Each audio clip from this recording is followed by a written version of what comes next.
In the deepest corners of my memory lies a tranquil harbor. In those days, the sky was always a brilliant blue, and life unfolded slowly, with a certain richness. I had a home, a real and warm home. My wife, Juan, was a woman of few words, but her eyes always held a smile. Her braised pork belly, rich but not greasy, is a flavor I'll long for my entire life. We had a son we called Stone, a sturdy boy with a big head who loved nothing more than to ride on my shoulders, grabbing my hair like a fistful of weeds, his giggles piercing the twilight. I was a technician at a state-owned enterprise, holding what everyone in that era envied, an iron rice bowl, a job for life. Every day, I'd ride my Forever brand bicycle down streets lined with French plane trees, to work and back home. My life was a straight line, as regular as the pendulum on a wall clock. Looking back now, that life feels like an old film seen through a soft-focus lens, every frame filled with peace. Back then, happiness was something tangible. It was the idle chat with my wife during our evening walks along the river. It was the focused gaze of my son as he looked up at the kite we flew in the park on weekends. It was the solid, reassuring weight of my pay envelope when I brought it home each month. I had no worries about food or clothing. It seemed that if I just stayed on that track, I would arrive safely at the end of my life. However, comfort is a double-edged sword. For a man with a beast hidden in the depths of his soul, it is both a harbor and a cage. As time went on, that regularity became monotony, that security a restraint. I began to feel a nameless panic, as if I could see myself in 30 years, retired, my life unchanged and without a single ripple. I was terrified that my existence would be like a stagnant pond, evaporating completely without ever having stirred. I needed something, a little excitement, something to make my heart race, just to prove that I was still vividly alive. That seed was quietly planted back then, and the ones who watered and fertilized it were a few of my friends. At first, it was just to kill time on the long weekends. Old Jong from my work, a guy with a perpetual surplus of energy, suggested, "Old Lee, don't just stay cooped up at home. Come out, stretch your legs, let's play a few rounds of mahjong." In those days, mahjong was pure recreation. We'd set up a rickety folding table in a cluttered bicycle shed, each of us bringing a flask of tea. Accompanied by the clatter of shuffling tiles, we'd while away one boring afternoon after another. We didn't play for money. The loser had to sing a song or crawl under the table. We'd all laugh until we were bent over. It was pure and simple. But like a frog in slowly boiling water, the change happened without anyone noticing. One time, old Jong pulled a few small bills from his pocket and slapped them on the table. It's no fun without a little something on the line. How about this, just 10 cents a hand? Nothing big, just to make us take it seriously. 10 cents couldn't even buy a popsicle back then. Nobody thought anything of it, and we all laughed and agreed. Yet, that single dime, like a drop of ink in clear water, began to change the color of the entire pool. When we played our tiles, we were noticeably slower, a calculating look in our eyes. The winners would rub the crumpled bills between their fingers, and the losers, while saying they didn't care, would have their brows unconsciously furrowed. By the end of the day, I had lost 5 yuan, and a vague, suffocating feeling had lodged itself in my chest. From 10 cents to 1 yuan, from 1 yuan to 5, the process was so fast you couldn't keep up. The escalating stakes were an irresistible vortex that sucked all of us in. We stopped going to the dilapidated bicycle shed and moved our games to old Zhang's house. His wife and kids were away, so we could battle through the night. The smoke-filled room was a mix of the smells of tea, sweat, and a greed that grew thicker by the hour. They say even close brothers must keep clear accounts, and this is even truer at the card table. Over whose tile led to a win, or who took an extra tile, friends who once called each other brothers would argue until they were red in the face, slamming the table with spittle flying. We'd all shout, "I'm not in it for the money." It's the principle of the thing. You have to play by the rules. But we all knew in our hearts that when money was on the table, principle and rules were just the best excuses. What was really churning inside was the bitter sting of winning versus losing. I still clearly remember one night. My luck was so bad it was as if I were cursed. Every hand, I was just one tile away from a win, but that tile was like a stone sunk in the ocean.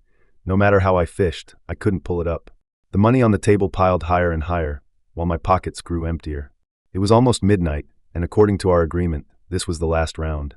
I had lost nearly 300 yuan, more than a month's salary for me at the time. "No, a few more rounds. I have to win my money back," I said, my voice hoarse and my eyes bloodshot. "Old Lee, let it go. Your luck is bad tonight. We'll play again another day." Another player, old Wang, tried to persuade me. "No, I have to win it back tonight," I practically roared.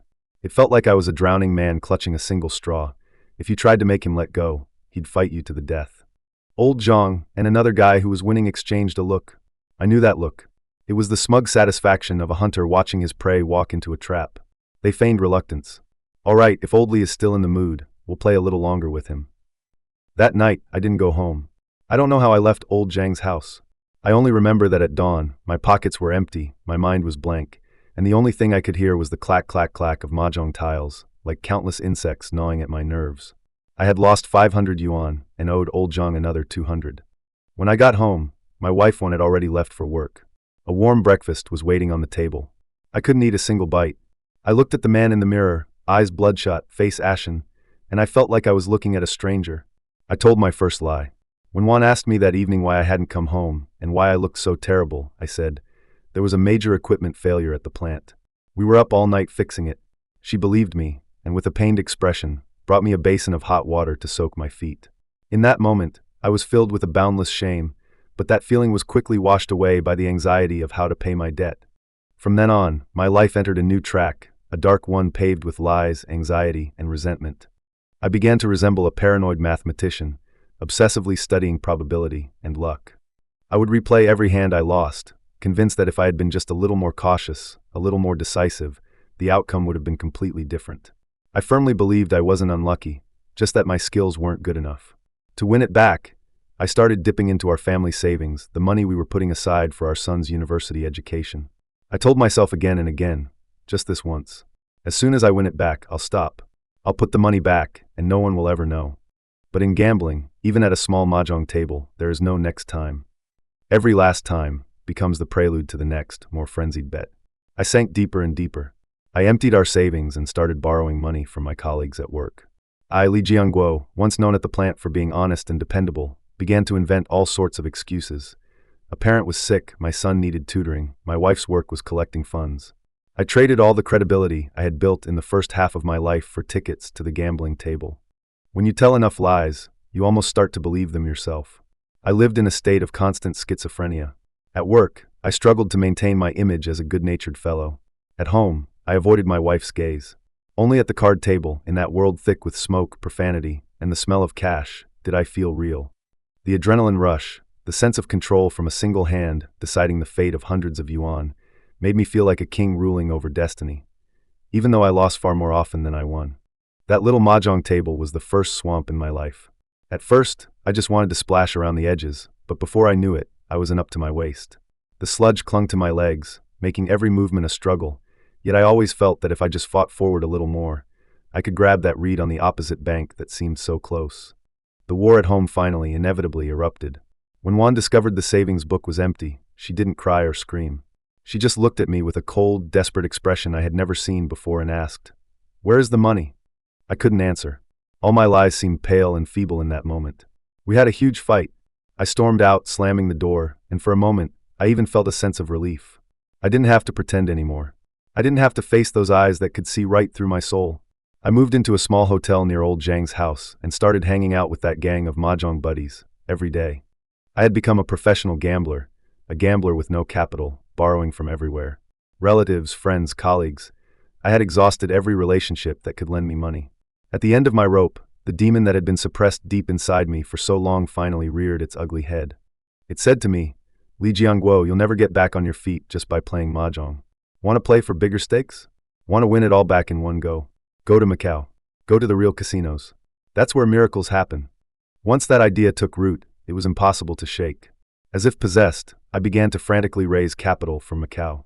I mortgaged the only ancestral property my father had left me, an old courtyard house in the city. I lied to him, saying my work was building employee dormitories and needed capital contributions. My elderly father believed me and, with a trembling hand, pressed his fingerprint onto the contract. With that 100,000 yuan, stained with kinship and deceit, I boarded the ferry to Macau for the first time.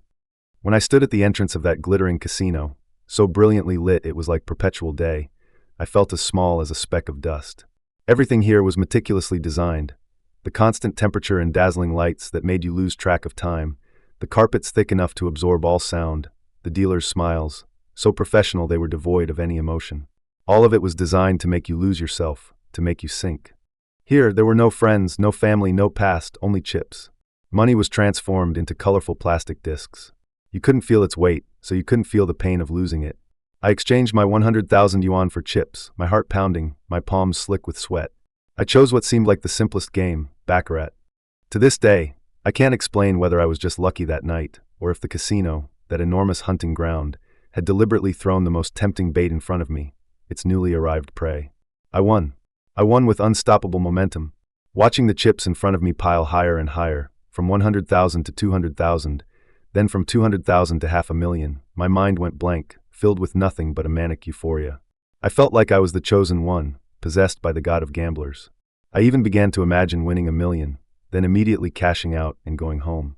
I'd buy back the house, pay off all my debts, and then throw the rest of the money in front of Juan and tell her, I, Li Jianguo, am not a loser. Just as my winnings approached 600,000 yuan, the dealer who had been smiling at me all night was replaced. His successor was a stern-faced middle-aged man with eyes as sharp as a hawk's. The tide began to turn at that very moment. I started to lose, one hand after another. At first, I didn't mind. I thought it was just a normal correction, after all, I had won so much. But the losing streak was like a bursting dam, impossible to stop. My chips were dwindling fast, 500,000, 400,000, 300,000. Panic seized my heart. I couldn't accept it. I couldn't walk away a loser after hitting such a high. I had to win it back. All in. I shoved my remaining 200,000 yuan worth of chips into the center of the table. When the dealer revealed a 9, and my card showed an 8, I felt all the sound in the world disappear. In that instant, I truly understood what it meant to be utterly devastated, for all hope to turn to ash. My principal of 100,000, plus the 500,000 I had won, vanished into thin air in just a few short hours. I wandered through the casino like a ghost, watching the mountains of chips in front of others, listening to the piercing ding-ding-ding of the slot machines, every sound mocking my foolishness. I broke out in a cold sweat, my limbs weak. What was I going to do? That was the money I got from my father's house. Just as I was sinking into despair, a man in a black suit and gold-rimmed glasses appeared beside me like a phantom. He politely handed me a business card and said softly, Sir, do you need some help?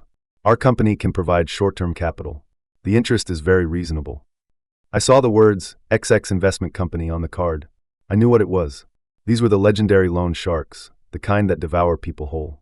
But in that moment, it felt like the last lifeline God had thrown me. I had no way out. My life had already hit rock bottom. How much worse could it get? If I took the risk, maybe I still had a chance to turn things around. I followed him into a luxurious but windowless office and signed a loan agreement I didn't even bother to read carefully. I borrowed 200,000 yuan. The terms, within 3 days, I had to repay 300,000, principal and interest. I was already insane, completely devoid of reason. My mind was consumed by a single thought, get back to the table and win back everything I had lost. The ending was, without any suspense, a foregone conclusion.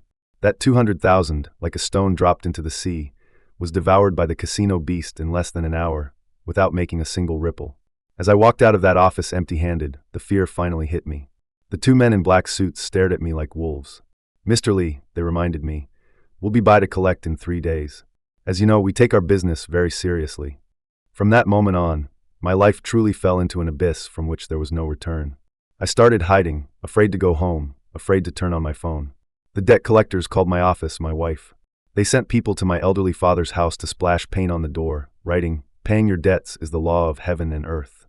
My father, unable to withstand the shock, suffered a massive stroke and has been paralyzed in bed ever since. My wife, Juan, finally made one last phone call to me. Her voice on the other end was terrifyingly calm. Li Jianguo, let's get a divorce. You don't have to hide anymore. I'm going to sell our apartment to pay off your loan sharks. From now on, you have nothing to do with us. As for Stone, I'll tell him his father is dead. The moment she hung up, I squatted in a filthy underpass and wept like a child. What I had lost was far more than just money. I had lost my family, my loved ones, my dignity, my character, everything I possessed as a human being. That glittering casino was the true heart of the swamp. It uses the illusion of instant wealth as bait and meticulously designed mathematical probabilities as its trap. You think you're fighting against luck, but you're actually fighting a precise, cold, and inhuman meat grinder. The more you struggle, the tighter it grinds. Your so-called unwillingness to give up, your desperate need to win it back, are its favorite fuel. It creates hallucinations, making you believe victory is just around the corner, pushing you to bet more and more until it has squeezed the very last drop of blood from you. Because of gambling, my life was utterly destroyed. I have seen too many people like me, successful entrepreneurs, ordinary office workers, young people full of dreams. When they walk into a casino, They all think they are the special one, the wise one in control. But in the end, they all become cold skeletons in this swamp. It took me a full 10 years to slowly crawl out of that mire. I worked odd jobs, slept under bridges, endured scorn and contempt. In the most humble way, I began to pay back those endless debts, not just the monetary ones, but the debts to my own conscience. Today, I can finally sit down calmly, drink a cup of plain tea, and write these words. I no longer pray for my family's forgiveness, because I know some wounds are permanent. I only want to tell those who are still fighting at card tables, in casinos, on all kinds of gambling websites, turn back. I know the pressures of life, the monotony of work, the disappointments we face can make us search for an escape.